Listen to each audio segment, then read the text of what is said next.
ವೀಕ್ಷಕರೇ ನಮಸ್ಕಾರ. ಇದರಿಂದ ನ್ಯೂಸ್ ಬುಲೆಟಿನ್ಗೆ ಸ್ವಾಗತ. ನಾನು ಅಕ್ಷತಾ ಕಟಕ. ಕೋಲಾರ ವಿಧಾನಸಭಾ ಕ್ಷೇತ್ರ ವೇಮಗಲ್ ಕುರುಗಲ್ ಪಟ್ಟಣ ಪಂಚಾಯಿತಿ ಚುನಾವಣೆಯಲ್ಲಿ 12ನೇ ವಾರ್ಡಿನಲ್ಲಿ ಕೃಷ್ಣಪ್ಪರವರು ಆಕಾಂಕ್ಷಿಯಾಗಿದ್ದಾರೆ. ಶಾಸಕರಾದ ಮಂಜುನಾಥ್, ಎಂಎಲ್ಸಿ ಅನಿಲ್ ಕುಮಾರ್, ಮಾಜಿ ರಾಜ್ಯಸಭಾ ಸದಸ್ಯರಾದ ಸುದರ್ಶನ್ ರವರ ಮಾರ್ಗದರ್ಶನದಲ್ಲಿ ನಡೆಯುತ್ತಿರುವ ಕೃಷ್ಣಪ್ಪರವರು ವಾರ್ಡ್ ನಂಬರ್ 12ರ ಆಕಾಂಕ್ಷಿಯಾಗಿದ್ದಾರೆ. ಮುಂದಿನ ದಿನಗಳಲ್ಲಿ ನನಗೆ ಅವಕಾಶ ಕಲ್ಪಿಸಿದರೆ ಮಾದರಿ ವಾರ್ಡ್ ಅನ್ನಾಗಿ ಮಾಡುತ್ತೇನೆ ಎಂದು ಮಾಧ್ಯಮದ ಮುಖಾಂತರ ತಿಳಿಸಿದರು. ವರದಿ ಶೋಭಾ, ಬೆಂಗಳೂರು. 3 ಟರ್ಮ್ ನಮ್ಗೆ ಅವಕಾಶ ಕೊಟ್ಟಿದ್ರೆ ಈಶ್ವರಮ್ಮನಾಗಿದ್ಲು. ಈ ಸರಿ ನನಗೊಂದು ಅವಕಾಶ ಕೊಟ್ರಿ ನಿಮ್ ಸೇವೆ ಮಾಡಕ್ಕೆ. ನೀವೆಲ್ಲ ನನಗೆ ಇದು ಸಹಕಾರ ಕೊಟ್ರೆ ಮುಂದೆ ನೀವೇನ್ ಹೇಳಿದ್ರು ನಿಮ್ ಹೇಳ್ದಂಗೆ ಕೇಳ್ಕೊಂಡು ನಾನು ಕೆಲಸ ಮಾಡ್ಕೊಂಡು ಹೋಗ್ತೀನಿ. ಅಷ್ಟು ಬಿಟ್ರೆ ನಾವು ಯಾವ್ದೊಂದಕ್ಕೂ ವಿರೋಧವಾಗಿ ಹೋಗಲ್ಲ. ನೀವೆಲ್ಲ ಏನು ಅಭಿವೃದ್ಧಿ ಅಂತ ನೀವೆಲ್ಲ ಬಯಸ್ತೀರಾ ಅದ್ರ ಪರವಾಗಿ ಇರ್ತೀವಿ ಹೊರತು ಬೇರೆದೇನು ಹೋಗಲ್ಲ. ಅವ್ರು ಯಾವ ಕೆಲಸ ಮಾಡ್ಬೇಕಂದ್ರೆ ಆ ಕೆಲಸ ಮಾಡ್ತೀವಿ. ನಮ್ದೇನ್ ಪಾಯಿಂಟ್ ಬಂದಿರ್ತದೆ ನಿಮ್ಮ ಹತ್ರ ನೋಡ್ರಿ ಇಂಥದ್ದು ಬಂದದೆ 4 ಜನದಲ್ಲಿ ಕರ್ಸ್ಬಿಟ್ಟು ನೋಡಪ್ಪ ಹಿಂಗ್ ಬಂದದ್ದು ಈ ಕೆಲಸ ಮಾಡೋಣ ಅಂತ 10 ಜನ ಬಿಟ್ಟು ನಾವು ಓನ್ ಡಿಸಿಷನ್ ಯಾವ್ದು ತಗೊಳೋದೇ ಇಲ್ಲ ಮೇಡಮ್. ನಮ್ಮ ಮಿಸಸ್ ಮಾಜಿ ಗ್ರಾಮ ಪಂಚಾಯತ್ ಉಪಾಧ್ಯಕ್ಷರು ಪಂಚಾಯತಿ ಇದ್ದಲ್ಲಿ ಆಗಿದ್ರು. 3 ಸತಿ ಆಗಿದ್ದು. 1 ಸರಿ ನಾಮಿನೇಷನ್, 2 ಸರಿ ಕಂಟೆಸ್ಟ್ ಮಾಡಿದ್ರೆ ಈ ಪಟ್ಟಣ ಪಂಚಾಯತಿ ಬಂದಿದ್ದಲ್ಲ ಅದಕ್ಕೆ ನಾವು ಒಂದು ಆಕಾಂಕ್ಷೆ ದೊಡ್ಡವ್ರನ್ನೆಲ್ಲ ಕೇಳಿದ್ದೀವಿ. ದೊಡ್ಡವರೆಲ್ಲ ಏನು ಆಶೀರ್ವಾದ ಮಾಡ್ತಾರ ಅವ್ರ ಪರವಾಗಿ ದುಡಿಯಕ್ಕೆ ನಾವು ರೆಡಿಗಿರ್ತೀವಿ. ಇಲ್ಲ ನಮಗೂ ಕೊಟ್ರೆ ನಾವು ಮಾಡೋಕ್ಕೆ ರೆಡಿಗಿರ್ತೀವಿ. ಇವತ್ತು ಕರೆದಿದ್ದಾರೆ ಫೈನಲ್ ಮಾಡೋಕ್ಕೆ. ಅದಕ್ಕೆ ನಾವು ರೆಡಿಯಾಗಿ ಸಾಯಿಬಾಬಾ ದೇವಸ್ಥಾನಕ್ಕೆ ಹೋಗಿ ಬಂದು ದೊಡ್ಡವರು ಆಶೀರ್ವಾದ ಕೆಳಗಡೆ ಲಿಂಗಾಯತರ ಕೆಲವು ಕಾಲಕ್ಕೆ ನಮಸ್ಕಾರ ಹಾಕಿ ಬಂದ್ವಿ ಅಷ್ಟೇ.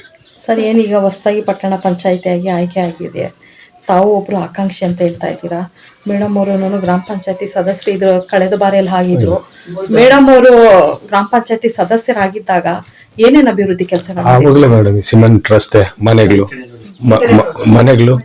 ಈ ಸಿಮೆಂಟ್ ರೋಡು ಇವೆಲ್ಲ ನಮ್ಮ ಫೀಲ್ಡ್ ಎಲ್ಲ ಆಗಿದ್ದು. ಎಲ್ಲ ಕಡೆನೂ ನೀರಿನ ವ್ಯವಸ್ಥೆ, ಪ್ರತಿಯೊಬ್ಬರಿಗೂ ನೀರಿನ ವ್ಯವಸ್ಥೆ. ಹೊಸದಾಗಿ ಕಟ್ಕೊಂಡಿರೋರು ಸಮೇತ ಸರ್ವೆ ನಂಬರ್ ಕಟ್ಟಿರೋರು ಸಮೇತ ಕೊಡ್ಸಿದ್ವಿ. ಎಲ್ಲ ಅನುಕೂಲ ಮಾಡಿದ್ವಿ. ನಮ್ಮ ಬಗ್ಗೆ ಏನಂತ ಇದಿಲ್ಲ. ಎಲ್ಲರೂ ಹೇಳ್ತಾರೆ ನೀನು ಒಳ್ಳೆ ಕೆಲಸ ಮಾಡಿದ್ಯಪ್ಪ, ಅದಷ್ಟು ದೇವ್ರು ಒಳ್ಳೇದು ಮಾಡ್ತಾನೆ ನಿಂತ್ಕ. ಇಲ್ಲಿ ಕಾಂಪಿಟೇಷನ್ ಅದು ಇರ್ತದೆ ರಾಜಕಾರಣದಾಗೆಲ್ಲ ಮಾಮೂಲೆ ಅಂತ ನಾವು ದೇವ್ರ ಆಶೀರ್ವಾದ ಕೇಳ್ತಾ ಇದೀವಿ. ತಾವು 12ನೇ ನಂಬರ್ ವಾರ್ಡಿಂದ ಒಬ್ರು ಆಕಾಂಕ್ಷಿ. ನೀವು ಈಗ ಮುಂದಿನ ದಿನಗಳಲ್ಲಿ ಯಾವ್ಯಾವ ಅಭಿವೃದ್ಧಿಗೆ ಆದ್ಯತೆ ಕೊಡ್ಬೇಕು ಅಂತ? ಇಲ್ಲ ಮೇಡಮ್, ಜಾಸ್ತಿ ಇದೆ ನಮ್ಮೂರ್ಗೆ. ಬಡವರು ಸೈಟ್ ಇಲ್ಲ, ನಿವೇಶನ ಇಲ್ದಿರ ಜಾಸ್ತಿ ಜನ ಇದ್ದಾರೆ. ಗೌರ್ಮೆಂಟ್ ಜಾಗ ಇದೆ. ಇವರೇ ಹೋರಾಡಿ ನಮ್ಮ ಮಿಸಸ್ ಎಲ್ಲ ಹೋಗಿ DC ಅವ್ರನ್ನೆಲ್ಲ ಕರೆಸಿ ರಿಸರ್ವ್ ಮಾಡಿದ್ರು. ಆ ಜಾಗ ಮತ್ತೆ ಈಗ ಇಲ್ಲಿ ಯಾರಿಗೂ ಮಂಜೂರು ಮಾಡಲ್ಲ. ಈಗ ಇಂಡಿಸ್ಟ್ರಿಯಲ್ಲು ಇದು ಪಟ್ಟಣ ಪಂಚಾಯತಿ ಆಗಿರೋದ್ರಿಂದ ಅದರಲ್ಲಿ ಬಡವರಿಗೆ ಜಾಸ್ತಿ ಜನ ಇದ್ದಾರೆ. ಇಲ್ಲಿ ಅಲ್ಲಿ IB ಹತ್ರ ಇದ್ದಾರೆ, ಮನೆಗಳು ಇಲ್ದಿರಾನೇ ಇದ್ದಾರೆ. ಸಿಂಗಳಿಯಲ್ಲಿ ಜಾಸ್ತಿ ಜನ ಸೈಟ್ಗಳಿಲ್ಲ, ಮನೆಗಳು ಕಟ್ಕೊಳಕ್ ಜಾಗ ಇಲ್ಲ. ನೀವು ಕೇಳ್ತಾ ಇದ್ವಿ. ಅದನ್ನ ಮೇಯ್ನ್ ಅದೊಂದು ಆದ್ಯತೆ ಕೊಡ್ಬೇಕು ನಾವು ಫಸ್ಟ್. ಆಮೇಲೆ ಇನ್ನೊಂದು ರಸ್ತೆ ಒಂದು ಆಗ್ಬೇಕು.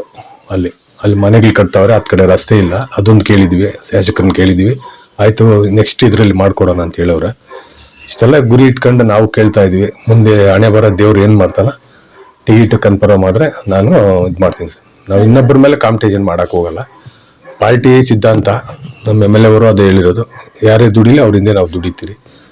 ಅನಿಲ್ ಅಣ್ಣ ಆಗಿರ್ಬೋದು, ಎಲ್ರು ನಮ್ಗೆ ಮೊದ್ಲಿಂಗ ಅವ್ರು ವಿಶ್ವಾಸ ತಗವ್ರೆ. ಈಗಲೂ ಇದ್ದೀವಿ, ನೋಡೋಣ ಅಂತ ಕೇಳೋಣ ಅಂತ ನಾವು. ಸರ್, ಈ ಹಿಂದೆ ಮೇಡಮ್ ಅವರು ಆಲ್ರೆಡಿ ಗ್ರಾಮ ಪಂಚಾಯತಿ ಉಪಾಧ್ಯಕ್ಷರು ಕೂಡ ಆಗಿದ್ರು. ತಮಗೆ ಎಲ್ಲಾ ತರ ಅವಕಾಶ ಸಿಕ್ಕಿದೆ, ಎಲ್ಲಾ ತರ ಇದಾಗಿದೆ. ಈ ಸತಿ ಬೇರೆಯವ್ರಿಗೆ ಒಂದು ಅವಕಾಶ ಮಾಡ್ಕೊಡಿ ಅಂತ ಪಕ್ಷ ಏನಾದ್ರು ಹೇಳಿದ್ರೆ ಅದಕ್ಕೆ ತಾವು ಬದ್ಧರಾಗಿ ಸೇವೆ ಮಾಡೋದಕ್ಕೆ ರೆಡಿ ಇದ್ದೀರಾ? ರೆಡಿ ಇರ್ತೀವಿ ಮೇಡಮ್. ನಾವೇನು ಇದು ಒಬ್ಬರ ಮೇಲೆ ಇದು ಮಾಡೋ ಇದಿಲ್ಲ. ಪಕ್ಷ ಏನ್ ಹೇಳುತ್ತೋ ಮಾಡ್ತೀವಿ. ಈಗ ಕಾಂಗ್ರೆಸ್ ನಲ್ಲಿ ಏನೋ ಗೊಂದಲ ಏನಾದ್ರು ಸೃಷ್ಟಿಯಾಗಿ ಸರ್ಟಿಫಿಕೇಟ್ ಇಲ್ಲ ಮೇಡಮ್, ಇಲ್ಲ ಏನಿಲ್ಲ. ಬೇರೆ ಅವರು ನಮ್ಮಂಗೆ ಅವರು ಕೇಳಿದ್ದಾರೆ. ನಾನೇನು ಯಾರನ್ನು ಇದುವರೆಗೂ ರೆಕಮೆಂಡ್ ಇನ್ನೊಂದು ಅಂತ ಏನು ಹೋಗಿಲ್ಲ. ವ್ಯಕ್ತಿ ಅವರು ತಿಳ್ಕೊಂಡು ಕೊಡಂಗಿದ್ರೆ ಕೊಡ್ಲಿ, ಇಲ್ಲಾಂದ್ರೆ ನಾವು ಆಯ್ತು ಯಾರು ಕೊಟ್ರೆ ಅವ್ರಿಂದ ನಾವು ಬಿಡ್ತೀವಿ ಅಂತ. ಮತದಾರರ ಒಪಿನಿಯನ್ ತಗೊಬೇಕಾಗುತ್ತಲ್ವಾ? ಹೌದು. ಈಗ ಮತದಾರರು ತಾವೇ ಬೇಕು ಅಂತ ಏನಾದ್ರು ಒಂದು ಸ್ಟೇಟ್ಮೆಂಟ್ ಏನಾದ್ರು ಕೊಟ್ಟಾಗ ಮುಂದಿನ ದಿನಗಳಲ್ಲಿ ನಿಮ್ಗೆ ಮತ್ತೆ ಏನಾದ್ರು ಅವಕಾಶ ಸಿಕ್ಕಿದ್ರೆ? ಅಲ್ಲ ಮೇಡಮ್, ಕೇಳ್ತಾರೆ ಅವರು. ಈಗೆಲ್ಲ ನಾನು ಹೇಳಿದೀನಿ ಎಲ್ಲ ಅಲ್ಲಿಗೆ ಬರ್ಬೇಕು ಅಂತ. ಸ್ವಲ್ಪ ಜನ ಲೇಡೀಸ್ ಎಲ್ಲ ಬರ್ತಾರೆ. ಅವ್ರನ್ನ ಕೇಳಿ ಒಪಿನಿಯನ್ ಕೊಟ್ರೆ ನಾನು ಇದ್ ಮಾಡ್ತೀನಿ. ಈಗ ಇದು ಮುಂಚೆ ಗ್ರಾಮ ಪಂಚಾಯತಿ ಇತ್ತು, ಈ ಪಟ್ಟಣ ಪಂಚಾಯತಿ ಆಗಿದೆ. ಜವಾಬ್ದಾರಿ ಜಾಸ್ತಿ ಇರ್ತದೆ. ಒಂದು ವಾರ್ಡಿಗೆ ಎಷ್ಟು ಜನ ಮತದಾರರು ಬರ್ತಾರೆ ಸರ್? 688 ಜನ ಇದ್ದಾರೆ ಮೇಡಮ್. ಅದರಲ್ಲಿ ಒಂದು 4 ಪೈಲೂರ್ ಆಗಿ ಸತ್ತೋಗಿದ್ದಾರೆ. ಟೋಟಲ್ 688 ಮತ ಇದೆ. ಮತದಾರರಿಗೆ ಏನ್ ಹೇಳಕ್ ಬಯಸ್ತೀರಾ ಸರ್? ಅವರೇ ನಮ್ಗೆ ದೇವ್ರುಗಳು ಆಶೀರ್ವಾದ ಮಾಡಬೇಕು.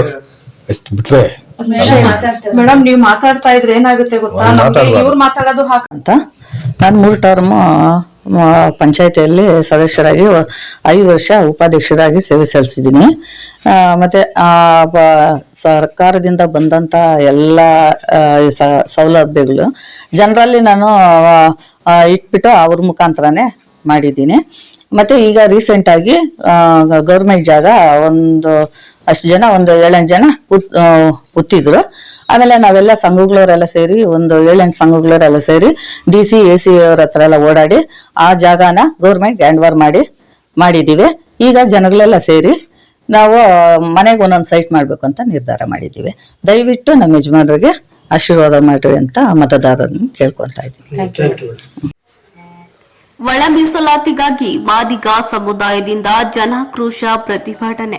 ಗದಗ ಜಿಲ್ಲೆಯ ಲಕ್ಷ್ಮೇಶ್ವರ ಪಟ್ಟಣದಲ್ಲಿ ಕ್ರಾಂತಿಕಾರಿ ಒಳ ಮೀಸಲಾತಿ ಹೋರಾಟ ಸಮಿತಿ ವತಿಯಿಂದ ತಾಲೂಕು ದಲಿತ ಪರ ಸಂಘಟನೆಗಳ ನೇತೃತ್ವದಲ್ಲಿ ಪಟ್ಟಣದ ಗದಗ ನಾಕಾದಿಂದ ಸರ್ಕಾರದ ವಿರುದ್ಧ ಪ್ರತಿಭಟನೆ ನಡೆಸಿ ಬಸ್ ನಿಲ್ದಾಣದ ಮುಂಭಾಗದಲ್ಲಿ ರಸ್ತೆ ತಡೆ ಮಾಡಿ ಸರ್ಕಾರದ ಶವಯಾತ್ರೆಯನ್ನ ನಡೆಸಿದ್ರು. ಸುಪ್ರೀಂ ಕೋರ್ಟ್ ತೀರ್ಪು ನೀಡಿ 1 ವರ್ಷ ಗಳಿಸಿದ್ರೂ ಸಹ ಮಾದಿಗ ಸಮುದಾಯಕ್ಕೆ ಒಳ ಮೀಸಲಾತಿ ಜಾರಿ ಮಾಡದ ಹಿನ್ನೆಲೆ ಸರ್ಕಾರದ ವಿರುದ್ಧ ತಮ್ಮ ಆಕ್ರೋಶವನ್ನ ವ್ಯಕ್ತಪಡಿಸಿದ್ರು. ದಲಿತ ಪರ ಮುಖಂಡರುಗಳು ಮಾತನಾಡಿದ್ರು. ಕೂಡಲೇ ರಾಜ್ಯ ಸರ್ಕಾರ ಒಳ ಮೀಸಲಾತಿ ಜಾರಿ ಮಾಡುವಂತೆ ತಹಸೀಲ್ದಾರ್ ಮುಖಾಂತರ ಸರ್ಕಾರಕ್ಕೆ ಮನವಿಯನ್ನ ಸಲ್ಲಿಸಲಾಯಿತು. ವರದಿ ವೀರಣ್ಣ ಹಡಪದ, NKS TV4 ಲಕ್ಷ್ಮೇಶ್ವರ.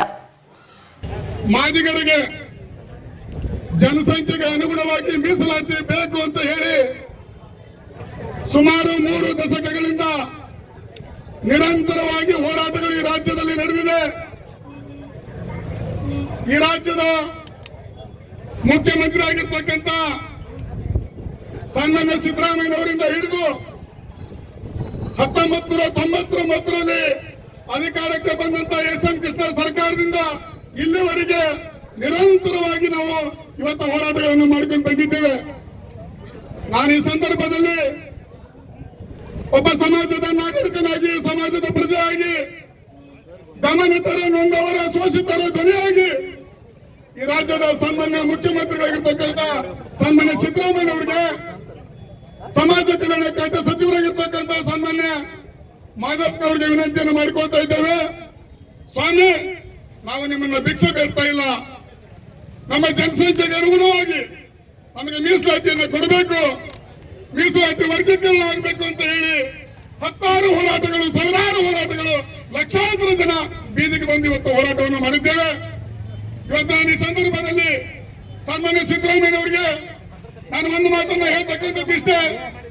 ಈ ರಾಷ್ಟ್ರದಲ್ಲಿ ಯಾರಾದರೂ ಸಾಮಾಜಿಕ ನ್ಯಾಯದ ಬದ್ಧತೆಯನ್ನು ಹೊಂದಿರತಕ್ಕಂತ ಒಬ್ಬ ಗಟ್ಟಿ ನಾಯಕ ಯಾರಾದ್ರೂ ಇದ್ರೆ ಅದು ಸನ್ಮಾನ್ಯ ಸಿದ್ದರಾಮಯ್ಯನವರು ಅಂತಕ್ಕಂಥ ಮಾತನ್ನ ಈ ಸಂದರ್ಭದಲ್ಲಿ ಹೇಳಬೇಕಾಗುತ್ತೆ.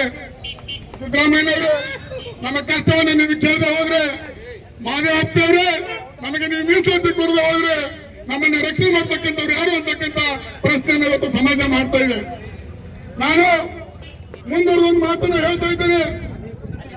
ಆಗಸ್ಟ್ 1ನೇ ತಾರೀಕು 2024 ಈ ದೇಶದ ಸರ್ವೋಚ್ಚ ನ್ಯಾಯಾಲಯ ಒಂದು ಮಹತ್ವದ ತೀರ್ಪನ್ನ ಕೊಟ್ಟು ಆ ನಿರ್ಣಯ ಏನಂತ ಹೇಳಿದ್ರೆ ಮನವಿಯನ್ನು ಸಲ್ಲಿಸಿದ್ರೆ ಇವತ್ತಿನ ದಿವಸನೇ ಮಾನ್ಯ ಜಿಲ್ಲಾಧಿಕಾರಿಗಳ ಮುಖಾಂತರ ಕರ್ನಾಟಕ ಸರ್ಕಾರಕ್ಕೆ ಕಳಿಸಿಕೊಡ್ತಕ್ಕಂಥ ವ್ಯವಸ್ಥೆಯನ್ನು ನಾವು ಮಾಡ್ತೀವಿ. ಇವತ್ತು ರಾಜ್ಯದಲ್ಲಿ ಕಾಂಗ್ರೆಸ್ ಇವತ್ತು ಜೀವಂತಿದೆ ಅಂತಂದ್ರೆ ಮಾದಿಗರಿಗೆ ಕಾರಣ ಅಂತಕ್ಕಂಥ ನಿಮ್ಮ ಆತ್ಮವನ್ನು ಮಾಡಿಕೊಂಡು ಹೇಳ್ಕೊಳ್ಳಿ, ನಿಮ್ಮ ಆತ್ಮವನ್ನು ತಕ್ಕೊಂಡು ಹೇಳ್ಕೊಳ್ಳಿ. ಇದು ಸುಳ್ಳು ಕಡಿಮೆ ಅಂತ ಅಂತಕ್ಕಂಥ ಮಾತನ್ನ. ಅದಕ್ಕೆ ಇವತ್ತು ಈ ಒಂದು ರಾಜ್ಯದ ಪ್ರತಿಯೊಂದು ಜಿಲ್ಲೆಯಲ್ಲಿ, ಪ್ರತಿಯೊಂದು ತಾಲೂಕಲ್ಲಿ ಇವತ್ತು ಒಳ ಮೀಸಲಾತಿ ಒಂದು ಹೋರಾಟವನ್ನು ಕೈಗೊಂಡಿರ್ತಕ್ಕಂಥದ್ದು ಈ ನಮ್ಮ ಕ್ರಾಂತಿಕಾರಿ ಒಳ ಮೀಸಲಾತಿ ಹೋರಾಟ ಸಮಿತಿ. ಆದರೆ ದಯವಿಟ್ಟು ಮಾನ್ಯ ಸಿದ್ದರಾಮಯ್ಯಗೆ ಒಂದು ಗಮನದಲ್ಲಿ ಹೀಗೆ ಸಾಲವನ್ನು ಮಾಡಿದ್ದಕ್ಕರೆ ಅಂತಂದ್ರೆ, ಇದೇ ಮುಂದೆ ಹೊಂದಿದ್ದಕ್ಕರೆ ಅಂತಂದ್ರೆ ಮುಂದಿನ ತೀರ್ಮಾನಗಳಿಗೆ ಮಾದಿಗರ ಒಂದು ಮನಸ್ಸಿಗೆಳ್ತಕ್ಕಂಥ ಆ ಒಂದು ಅವತಾರವನ್ನು ನೀವು ನೋಡ್ಬೇಕಾಗ್ತದೆ ಅನ್ನೋದು. ಯಾಕೆಂದ್ರೆ ಇವತ್ತು ಶಾಂಪಲ್ ಆಗ್ತಾ ಇದೆ, ಇವತ್ತು ಶವಹತ್ಯೆ ಮಾಡ್ತಾ ಇದ್ದೀವಿ. ಇವತ್ತು ಸರ್ಕಾರದ ಒಂದು ಶವಹತ್ಯೆ ಇವತ್ತು ಯಾಕೆ ಇನ್ನೊಂದಕ್ಕೊಂದು ಮಾತಾಡ್ತಾ ಇದೀವಿ ಅಂತಂದ್ರೆ ಸ್ವಲ್ಪ ಅರ್ಥ ಮಾಡ್ಕೊಳ್ಳಿ ಅಂತಕ್ಕಂಥದ್ದು. ಜೊತೆಗೆ ಇವತ್ತು ಮುಂದಿನ ದಿನಮಾನಗಳಲ್ಲಿ ಇವತ್ತು ಇದೇ ಮುಂದುವರಿಸಬೇಕಾರೆ ಅಂತಂದ್ರೆ ಇವತ್ತು ಎಚ್ಚೆತ್ತುಕೊಳ್ಳಿ, ಆದಷ್ಟು ಬೇಗ ಮಾಡ್ಕೊಳ್ಳಿ. ಜೊತೆಗೆ ಇನ್ನೊಂದೇನಪ್ಪ ಅಂತಂದ್ರೆ ಇದೇ ಮುಂದುವರಿಸಬೇಕಂತಂದ್ರೆ ಇಲೆಕ್ಷನ್ ಮಾಡ್ತಕ್ಕಂಥ ಒಂದು ವ್ಯವಸ್ಥೆ ಇದೆ. ಬೀಡಿ, ಸಿಗರೇಟು, ಮದ್ಯಪಾನ ಸೇರಿದಂತೆ ತಂಬಾಕು ಉತ್ಪನ್ನಗಳಿಂದ ತಯಾರಿಸಿದ ವಸ್ತುಗಳಿಂದ ಮುಕ್ತವಾದ ಆರೋಗ್ಯವಂತ ವ್ಯಸನ ಮುಕ್ತ ಸಮಾಜವನ್ನು ನಿರ್ಮಾಣ ಮಾಡಲು ನಾಗರಿಕರ ಸಮಾಜದಲ್ಲಿ ವಾಸ ಮಾಡುವ ಪ್ರತಿಯೊಬ್ಬರು ಕೈಜೋಡಿಸಿ ಕೆಲಸ ಮಾಡಬೇಕು ಎಂದು ಕೆಆರ್ಪೇಟೆ ಪಟ್ಟಣ ಪೊಲೀಸ್ ಠಾಣೆಯ ಇನ್ಸ್ಪೆಕ್ಟರ್ ಸುಮಾ ರಾಣಿ ಕರೆ ನೀಡಿದರು. ಅವರು ಇಂದು ಕೃಷ್ಣರಾಜಪೇಟೆ ಪಟ್ಟಣದಲ್ಲಿ ತಾಲೂಕು ಆಡಳಿತವು ಡಾಕ್ಟರ್ ಮಹಂತ ಶಿವಯೋಗಿಗಳ ಜನ್ಮ ದಿನಾಚರಣೆ ಅಂಗವಾಗಿ ಆಯೋಜಿಸಿದ್ದ ಮಾದಕ ವ್ಯಸನ ಮುಕ್ತ ದಿನಾಚರಣೆ ಅಂಗವಾಗಿ ನಡೆದ ಜಾಗೃತಿ ಜಾಥಾವನ್ನು ಉದ್ಘಾಟಿಸಿ ಮಾತನಾಡಿದರು. ಬೀಡಿ, ಸಿಗರೇಟು, ಮದ್ಯಪಾನ ಸೇರಿದಂತೆ ತಂಬಾಕು ವಸ್ತುಗಳಿಂದ ತಯಾರಾಗುವ ಉತ್ಪನ್ನಗಳನ್ನು ಬಳಸಿ ಯುವ ಜನರು ಹಾಗೂ ವಿದ್ಯಾರ್ಥಿಗಳು, ಕೃಷಿ ಕೂಲಿ ಕಾರ್ಮಿಕರು ಅನಾರೋಗ್ಯಕ್ಕೆ ತುತ್ತಾಗಿ ಅಕಾಲಿಕವಾಗಿ ಸಾವಿಗೆ ಶರಣಾಗುತ್ತಿದ್ದಾರೆ. ಆರೋಗ್ಯವಂತ ನಾಗರಿಕ ಸಮಾಜಕ್ಕೆ ಮುಳ್ಳಾಗಿರುವ ತಂಬಾಕು ಉತ್ಪನ್ನಗಳು ಹಾಗೂ ಮಾದಕ ವಸ್ತುಗಳ ಬಳಕೆಯನ್ನು ಸಂಪೂರ್ಣವಾಗಿ ನಿಷೇಧಿಸಿ ನಿಲ್ಲಿಸುವವರೆಗೂ ನಾಗರಿಕ ಸಮಾಜದಲ್ಲಿ ವಾಸ ಮಾಡುವ ನಾವೆಲ್ಲರೂ ಕೂಡ ಜಾಗೃತರಾಗಿ ಕೆಲಸ ಮಾಡಬೇಕಾಗಿರುವುದು ಅನಿವಾರ್ಯವಾಗಿದೆ. ಗುಟ್ಕಾ, ಮಾದಕ ವಸ್ತುಗಳು, ಮದ್ಯಪಾನ ಹಾಗೂ ಡ್ರಗ್ಸ್ ಸೇವನೆಯ ಚಟಕ್ಕೆ ಸಿಲುಕಿರುವ ಜನರು ಕ್ಯಾನ್ಸರ್ ರೋಗಕ್ಕೆ ಬಲಿಯಾಗಿ ತಮ್ಮದೇ ನಂಬಿರುವ ಕುಟುಂಬದ ಸದಸ್ಯರನ್ನು ನಡು ನೀರಿನಲ್ಲಿ ಕೈಬಿಟ್ಟು ಅಕಾಲಿಕವಾಗಿ ಸಾವಿಗೆ ಶರಣಾಗುತ್ತಿದ್ದಾರೆ. ಆದ್ದರಿಂದ ವ್ಯಸನಗಳಿಂದ ಮುಕ್ತವಾದ ಆರೋಗ್ಯವಂತ ಸಮಾಜದ ನಿರ್ಮಾಣಕ್ಕೆ ಸಂಘ ಜೀವಿಗಳಾಗಿರುವ ಮಾನವರಾದ ನಾವೆಲ್ಲರೂ ಒಂದಾಗಿ ಜಾಗೃತರಾಗಿ ಕೆಲಸ ಮಾಡಬೇಕೆಂದು ಸುಮಾರಾಣಿ ಕರೆ ನೀಡಿದರು. ತಾಲೂಕು ನಯನಜ್ಜ ಕ್ಷತ್ರಿಯ ಸಮಾಜದ ಅಧ್ಯಕ್ಷ ಡಾಕ್ಟರ್ ಕೆಎಂ ಶಿವಪ್ಪ, ಮಹಿಳಾ ಮತ್ತು ಮಕ್ಕಳ ಕಲ್ಯಾಣ ಇಲಾಖೆಯ ಅಧಿಕಾರಿ ವಿದ್ಯಾವತಿ ಗ್ರೇಡ್ 2, ತಹಶೀಲ್ದಾರ್ ಲೋಕೇಶ್, ಸಹಾಯಕ ಸಬ್ ಇನ್ಸ್ಪೆಕ್ಟರ್ ಕುಮಾರ್, ಕೆಪಿಎಸ್ ಶಾಲೆಯ ಪ್ರಾಂಶುಪಾಲ ಡಿಟಿ ಪುಲೆಗೇರಿಯ ಸೇರಿದಂತೆ ಶಾಲಾ ಕಾಲೇಜುಗಳ ಶಿಕ್ಷಕರು, ಉಪನ್ಯಾಸಕರು, ಆಶಾ ಮತ್ತು ಅಂಗನವಾಡಿ ಕಾರ್ಯಕರ್ತೆಯರು ಹಾಗೂ ಸಾವಿರಾರು ಸಂಖ್ಯೆಯಲ್ಲಿ ವಿದ್ಯಾರ್ಥಿಗಳು ಮಾದಕ ವ್ಯಸನ ಮುಕ್ತ ದಿನಾಚರಣೆಯ ಜಾಗೃತಿ ಜಾಥಾದಲ್ಲಿ ಭಾಗವಹಿಸಿ ಘೋಷಣೆಗಳನ್ನು ಕೂಗಿ ಶ್ರೀಸಾಮಾನ್ಯರಲ್ಲಿ ಅರಿವಿನ ಜಾಗೃತಿ ಮೂಡಿಸಿದರು. ವರದಿ ಡಾಕ್ಟರ್ ಕೆಆರ್ ನೀಲಕಂಠ, ಕೃಷ್ಣರಾಜಪೇಟೆ, ಮಂಡ್ಯ. ಮಹಾಯೋಗಿಯ ಜನ್ಮದಿನ ಅಂಗವಾಗಿ ಈ ಜಯಂತ್ಯೋತ್ಸವ ಮದ್ಯ ವ್ಯಸನ ಮುಕ್ತ ಒಂದು ರಾಜ್ಯವ ಮಾಡೋ ನಿಟ್ಟಿನಲ್ಲಿ, ರಾಷ್ಟ್ರವ ಮಾಡೋ ನಿಟ್ಟಿನಲ್ಲಿ ಮಹಂತ ಶಿವಯೋಗಿಯವರು ತೆಗೆದುಕೊಂಡಂಥ ಮಹತ್ವದ ಒಂದು ಕಾರ್ಯ.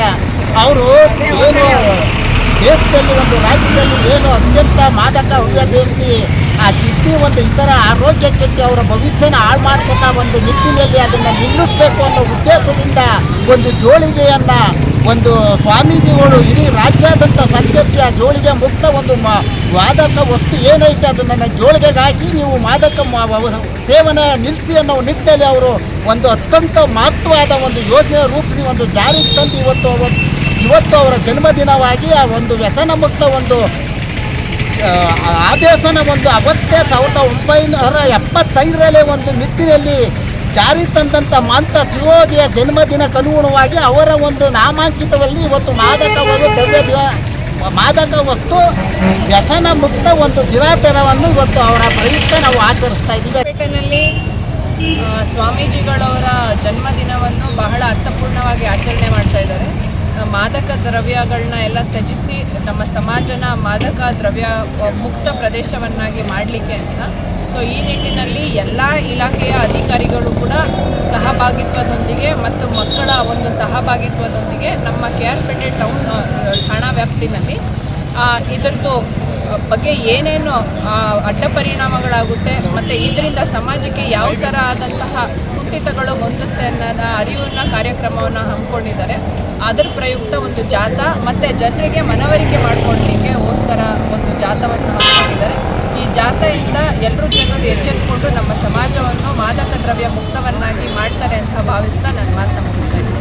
ಯೋಗಿಯವರ ಜನ್ಮದಿನವನ್ನು ಇವತ್ತು ಏನಂತ ಹೇಳಿದ್ರೆ ಜನರಲ್ಲಿರುವಂತಹ ದುಶ್ಚಟಗಳನ್ನು ಹೋಗಲಾಡಿಸಿ ವ್ಯಸನ ಮುಕ್ತ ದೇಶವನ್ನು ಕಟ್ಟೋಕ್ಕೋಸ್ಕರ ಒಂದು ಜಾಥಾ ಹೊರಡಿಸಿದ್ವಿ. ಇದರಲ್ಲಿ ಮಕ್ಕಳನ್ನ ಭಾಗವಹಿಸಿಕೊಂಡು ಅವ್ರ ಮುಖಾಂತರ ಜನರಲ್ಲಿ ಅರಿವು ಮೂಡಿಸೋಕ್ಕೋಸ್ಕರ ಈ ಜಾಥಾದಲ್ಲಿ ಎಲ್ಲ ಪಾಲ್ಗೊಂಡು ಉಪವಾಸ ಸತ್ಯಾಗ್ರಹದ ವೇಳೆ ಕುಸಿದು ಬಿದ್ದ ಮಾಜಿ ಸೈನಿಕನ ಪತ್ನಿ. 6 ದಿನ ಉಪವಾಸ ಇದ್ದಿದ್ರಿಂದ ಅಸ್ವಸ್ಥರಾಗಿ ಮಾಜಿ ಸೈನಿಕನ ಪತ್ನಿ ಕುಸಿದು ಬಿದ್ದಿದ್ದಾರೆ. ನಂತರ ಆಂಬ್ಯುಲೆನ್ಸ್ ಮೂಲಕ ಚಿಂತಾಮಣಿ ಸಾರ್ವಜನಿಕ ಆಸ್ಪತ್ರೆಗೆ ರವಾನೆ. ಚಿಂತಾಮಣಿ ತಾಲೂಕು ಆಡಳಿತ ಕಚೇರಿ ಮುಂದೆ ಉಪವಾಸ ಸತ್ಯಾಗ್ರಹ ನಡೆಸುತ್ತಿರುವ ದಂಪತಿ 26 ವರ್ಷಗಳಿಂದ ಜಮೀನಿಗಾಗಿ ಹೋರಾಟ ನಡೆಸುತ್ತಿರುವ ಮಾಜಿ ಸೈನಿಕ. ಕಾರ್ಗಿಲ್ ಯುದ್ಧದ ವೇಳೆ ಅಪಘಾತದಲ್ಲಿ ಕಾಲು ಮುರಿದುಕೊಂಡಿದ್ದ ಶಿವಾನಂದ ರೆಡ್ಡಿ ಜಮೀನು ಮಂಜೂರು ಮಾಡುವಂತೆ ಪತ್ರ ಬರೆದಿದ್ದ ಕರ್ನಲ್ ಜನರಲ್. ಜಮೀನು ಮಂಜೂರು ಮಾಡದ ಅಧಿಕಾರಿಗಳ ವಿರುದ್ಧ ಶಿವಾನಂದ ರೆಡ್ಡಿ ಕಳೆದ 6 ದಿನಗಳಿಂದ ಉಪವಾಸ ಸತ್ಯಾಗ್ರಹ. 6ನೇ ದಿನಕ್ಕೆ ಕಾಲಿಟ್ಟ ಮಾಜಿ ಸೈನಿಕನ ಉಪವಾಸ ಸತ್ಯಾಗ್ರಹ. ಉಪವಾಸ ಸತ್ಯಾಗ್ರಹಕ್ಕೂ ಕೇರ್ ಮಾಡದ ಅಧಿಕಾರಿಗಳು. ವರದಿ Ravikumar, news bureau, Praja power TV, Chintamani.